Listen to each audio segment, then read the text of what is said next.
હર હર મહાદેવ, જય હિન્દ. આજે યાત્રાના 29 દિવસ થઈ ગયા છે ને હું કેદારનાથ દર્શન કરી લીધા.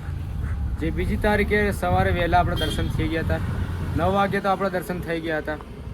તો દર્શન કરીને આપણે પાછા રિટર્ન ઉખીમઠ આવ્યા હતા, કેમ કે આપણી સાયકલ ત્યાં હતી. ત્યાંથી આપણી સાયકલ આપણે આવી ગઈ છે આ પાછળ. તો હવે અહીંયાથી યાત્રા મારી જે બીજી છે એ પાછી ચાલુ થાય છે. હું ઘરેથી નીકળ્યો હતો ત્યારે તો આવ્યો હતો, તો હું કેદારનાથ માટે આવ્યો હતો કે છોટાઉદેપુરથી કેદારનાથ જઈશું સાયકલ યાત્રા માટે.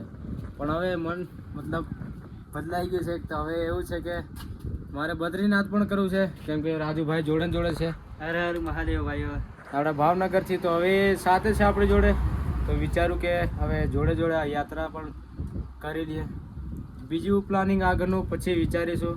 બદ્રીનાથ જવું છે તો આ યાત્રા બદ્રીનાથનું પણ કરી લઉં.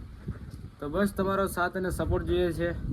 તમે ભલે જોડે નથી, પણ ઓનલાઈન તો તમે સાથ અને સપોર્ટ કરી શકો છો.